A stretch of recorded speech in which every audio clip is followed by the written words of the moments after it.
300 रुपए 500 रुपए से अपना पेट भरता क्या? बाल बच्चे क्या बोलेंगे? कोई अपना नातू पंतु आ गया ना, उसके बाद बिस्किट के पैसे के लिए 5 रुपए नहीं मैडम। यहाँ से मर के जाएंगे नहीं तो पेंशन लेके जाएंगे, जब तक जाएंगे नहीं कभी तो एक दिन मरना है मैडम।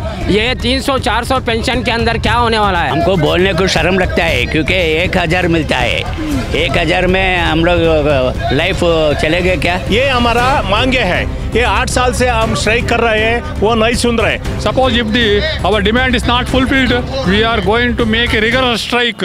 पाइल्स फिशर फिस्टुला यह एक आम समस्या, इस समस्या से जूझ रहे लोग करवा सकते हैं शारकरब शारसूत्र चिकित्सा, नीचे दिए नंबरों पर संपर्क करें। नमस्कार, इस वक्त हम मौजूद हैं रामलीला मैदान में और एक नजर आप इस चारों ओर जो बैठी हुई भीड़ है उसकी ओर डालिए। ओल्ड पेंशन योजना को लेकर बार बार नई समस्याएं सामने आती थी और इस बार एक बार फिर से EPS 95 को लेकर ये सारे लोग यहाँ पे मौजूद हैं। ये सारे जो लोग हैं ये EPS 95 से पेंशन धारक हैं और इन लोगों की कुछ मांगे हैं जिसे लेकर ये सभी यहाँ पे मौजूद है और अपनी मांगों को लेकर सरकार के सामने आए हैं। सर, सबसे पहले आपका नाम? हम GSM स्वामी, कर्नाटका प्रेसिडेंट, NSC प्रेसिडेंट। जी, ये बताइए कि आखिर क्या मांगे हैं आप लोगों की और आप लोग यहाँ क्यों इकट्ठा हुए हैं? हम EPS 95 स्कीम से क्या है, बहुत 8 साल से हम मांगे कर रहे हैं गवर्नमेंट ऑफ इंडिया को, वो नहीं सुन रहे। उसके वास्ते हमारा मांगे क्या है, 800 रुपीज़, 1000 रुपीज़, 2500 रुपीज़ महीना मिलता है, वो हमारा को सफिशिएंट नहीं होता है।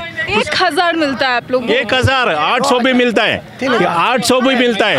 अच्छा, आप लोग को मतलब अलग अलग जगह से हैं क्या आप लोग? कर्नाटक, सभी लोग कर्नाटक से हैं। तो एक ही जगह पे अलग अलग मिलता है? अरे तो company wise ITA company, HMT company, HAL company, KSRTC, BTM, BM, KSRT, सब लोग से अलग अलग स्कीम्स है। सैलरी हिसाब से सब लोग, एक आदमी को 800 रुपीज़ आते हैं, एक आदमी को 1000 रुपये आता है, एक आदमी को 2000 रुपीज़ आते हैं। 1000 रुपये में आजकल क्या हो? कुछ उसके वास्ते हमारा मांगे क्या है, 1000 रुपये में क्या करने वाला है। एक होटल को गए तो बीबी का साथ और बच्चे का साथ गए तो टिफ़िन करे तो 1000 रुपये खर्चा हो जाता है। और हमारा बुढ़े लोग हैं सब, मोर देन 60 ईयर्स 70 ईयर्स का 7 साल का है, वो मेडिकल एक्सपेंडिचर वो नहीं मिल रहे, नहीं लोगों को मेडिकल सुविधाएं भी नहीं है, कुछ नहीं। ये 800 रुपीज़ दिए तो वो चुप हो जाता है। उसके वास्ते हमारा मांगे क्या है, सेंट्रल गवर्नमेंट से हमारे को 7500 रुपीज़ पेंशन होना और वेरिएबल DA होना, हमारे को मेडिकल बेनिफिट होना, हमारा विधवा को 100% पेंशन होना, ये हमारा मांगे है। ये 8 साल से हम स्ट्राइक कर रहे हैं, वो नहीं सुन रहे। I am Nanju Degoda. We had come from Karnataka. I am working president of KSRTC and BMTC association, and also I am legal advisor to NAC. About 400 people had come from Karnataka.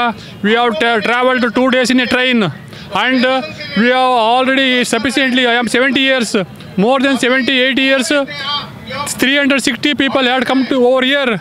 We are being paid with only rupees 1000, 1500, 2000 rupees. We have worked 30 years in the organization, but the contribution collected from us is disproportionate to the amount to be paid to us. I am getting only 2100 rupees. I have served 30 years in the Karnataka State Road Transport Corporation, and 30 साल की जो सेवा है वो देने के बाद इनको 1000 रुपए आज सैलरी मिल रही है। Correct. Even many of the workers have worked for 30 years. They are getting 1500 rupees. It is really injustice. Now we have come to Ramlila Maidan from Karnataka, 2500 kilometers. There is a parliamentary session. So we are making our demand. Suppose if our demand is not fulfilled, we are going to make a rigorous strike. कितनी pension मिलती है? It is 1600. अच्छा, 1600 मिल रहा है ना? तो ये बताइए कि क्या आपने कर्नाटक में जो सरकार है, कांग्रेस की सरकार है, आपने उनसे कहा इस बारे में कि वो क्या स्टैंड ले रहे हैं? नहीं, वो सेंट्रल गवर्नमेंट अभी हमें next after going from Delhi we are like to meet chief minister of Karnataka Siddaramaiah and Deputy CM DK Shivakumar, and we are going to take an appointment with them, and we are going to discuss the issue and help us. The Karnataka government cannot do anything, but they can. Our neighboring states, they have given 2000 rupees extra to the lower pensioners. So we are demanding Karnataka government to give 2000 rupees addition to our pension. We are putting a demand and submitting memorandum next week, madam. ये बताइए कि क्या इसका fund मिलता है, क्या इसका fund मिलता है? प्रकाश जावड़ेकर जो बोला था वही उसका वीडियो हमारे पास है। वो क्या बोले थे, अगर बीजेपी गवर्नमेंट में आ जाता है तो 3,000 rupees plus DA plus according to होशियारी committee they are ready to do it. This was the statement given by who is that? Prakash Javadekar. So according in that context we are demanding this also. ठीक है। आपकी कितनी pension है sir? 7,000 2700। आपको कितना मिलता है? ಸರ್ 2,335 ಕೊಡ್ತಾವ್ರೆ 5,000 ಸೆಂಟ್ ಕೊಡಬೇಕಾದ್ರೆ कितने साल से काम कर रहे हैं? कितने साल से? 41 ವರ್ಷ ಸರ್ವಿಸ್ ಮಾಡಿದ್ದೀನಿ। अच्छा 40 साल से काम कर रहे हैं और 2,300 रुपये हमारा कंट्रीब्यूशन वहाँ है जी। इसलिए वो ये मांगे जो हैं वो जेन्युइन डिमांड्स है। बिल्कुल बिल्कुल ये जेन्युइन डिमांड्स है। बताइए आजकल 1,000 और 2,000 रुपए में क्या होता है? क्या नाम है सर आपका? नमस्कार, बसवैया, कोऑपरेटिव पांडुपुरा, मंड्या, बेंगलुरु, मंड्या डिस्ट्रिक्ट। कितना पेंशन मिलता है? 3,700 रुपीज। 3,700 3700 मिलते हैं। आपको कितनी मिलती है? आई एम जगदीश्वराचार्य 3,900 3900 मिलता है ना। बताइए कि 1,000 1,300 2,700 3,700 ऐसे इन लोगों को जो है वो सैलरी मिलती है। आपका क्या नाम है? गंगाधर हनुमंतराव धनुरे, महाराष्ट्र नांदेड़ से मैं आया हूँ। मैडम ये सब लोग जो है ना, ज्येष्ठ नागरिक जो है ना, कम से कम दुआ तो लेना मोदी साहब, और उनको कम पड़ा तो हमारे पैसे उनको देने के लिए तैयारी हमारी। क्या करेंगे फिर? 300 रुपये 500 रुपये से अपना पेट भरता क्या? बाल बच्चे क्या बोलेंगे? कोई अपना नातू पंतु आ गया ना, उसके बाद बिस्किट के पैसे के लिए 5 रुपये नहीं। मैडम कितनी मिलती है सर आपको? 1,000 रुपये, सिर्फ 1,000 रुपये। 1,000 रुपये पेंशन में क्या होता है? कुछ भी नहीं होता मैडम, सिर्फ कुछ भी नहीं। एक ही काम है हमारा, ये भगवान हमको लेके जा, इसके सिवा पर्याय नहीं। मैडम ये क्या है?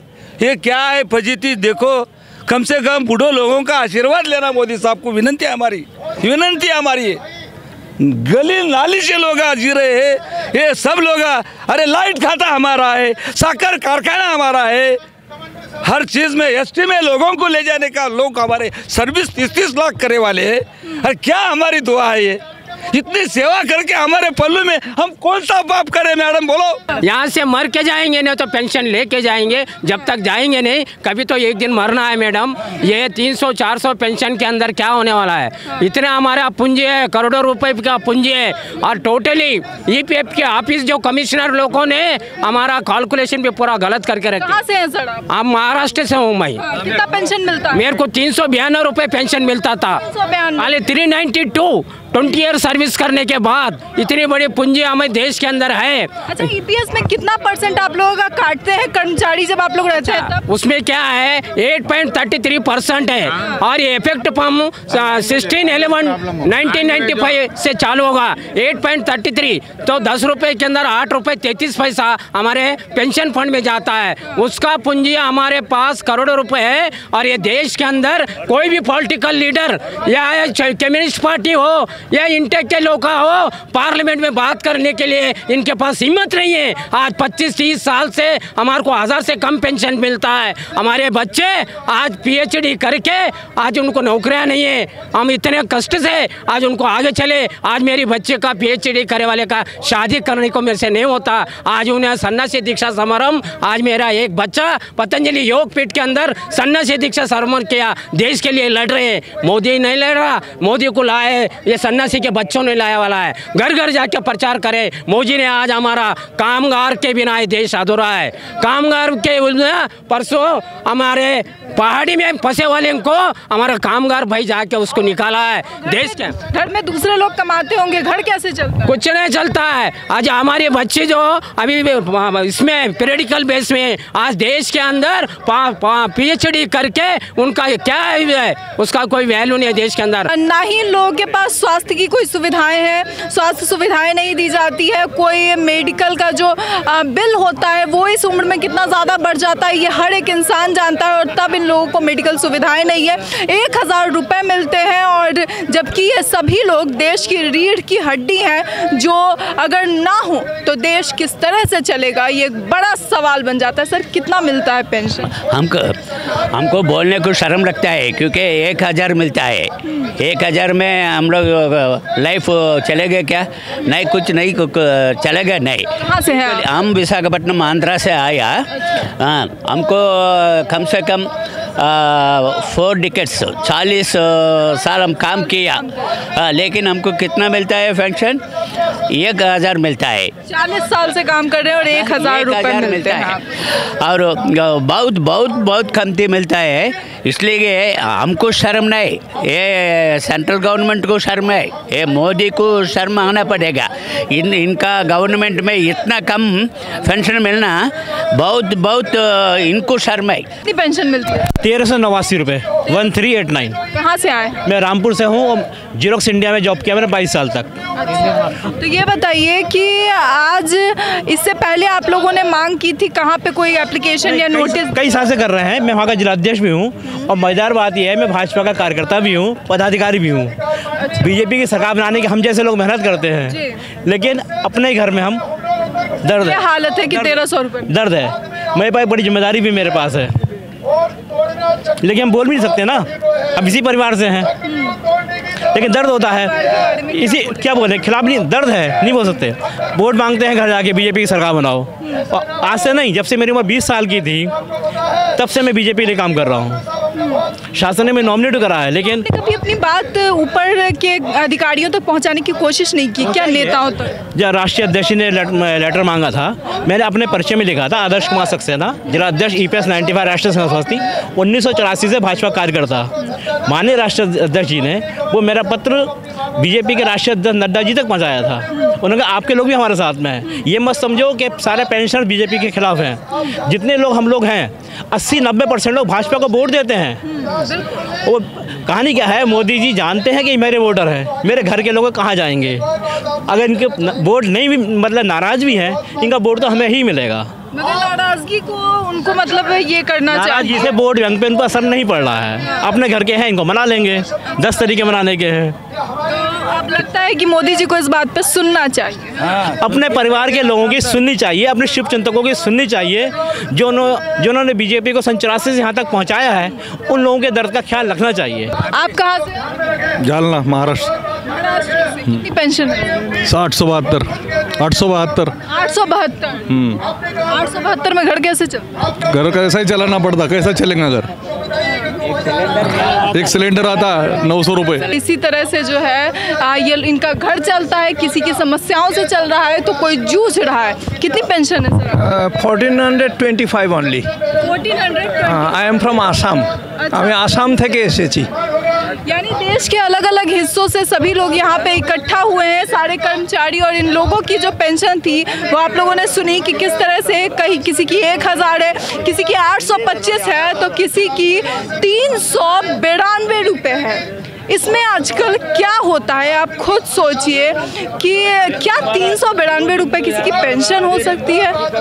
आजकल बच्चों की पॉकेट मनी भी 1000, 2000, 2500 से ज़्यादा होती है, मगर ये हालात हैं इन लोगों के। और इसी कारण ये जो पूरा आप देख रहे हैं, पूरे रामलीला मैदान में जो आज लोग इकट्ठा हुए हैं, ये इसीलिए इकट्ठा हुए हैं देश के अलग अलग हिस्सों से, असम, महाराष्ट्र, यूपी, बिहार, अलग अलग जितने भी स्टेट हैं उन सभी स्टेट से ये सभी लोग यहाँ पे जमा हुए हैं। और अब मोदी जी से ये मांग लेकर यहाँ पर आए हैं कि इनकी जो पेंशन है उसे बढ़ाया जाए। जो 1000 पेंशन इन्हें मिलती है, या फिर किसी की 1500, या फिर जो भी है उसे 7500 किया जाए, 7500 पेंशन। और इसके साथ ही जो मेडिकल सुविधाएं हैं वो इन लोगों को दी जाए। इस सभी मांगों के साथ ये सभी यहाँ पे आज इकट्ठे हुए हैं। अनशन की बात कही जा रही है कि कल से अब ये लोग जंतर मंतर पे अनशन करेंगे। ये बताइए कि अनशन शुरू कल से होगा, खत्म कब होगा? वो 28 तारीख को ख़त्म होने वाला है। हाँ, एक हर एक राज्य का पहले से होने वाला है। आसाम से भूख हड़ताल करने वाला है अभी। कब खत्म होगा फिर? अनशन शुरू कल से होगा, खत्म कब करने का? जब मोदी जी अनाउंस करे तक चलता रहता है। जब मांग पूरी हो जाएगी तब? पूरी हो जाएगी जब तक। कल से अब ये सभी लोग अनशन करेंगे। कहना है कि कफन लेकर आए हैं, जब तक मांग पूरी नहीं होगी तब तक नहीं जाएंगे, मर जाएंगे या तो मांग पूरी करवा कर जाएंगे। इसे लेकर आपकी क्या राय है? अपनी राय कमेंट बॉक्स में ज़रूर बताएं। ऐसी और खबरों के लिए देखते रहिए Delhi up to date. Camera journalist Shivam Sharma के साथ मैं Saumya Mishra, Delhi up to date.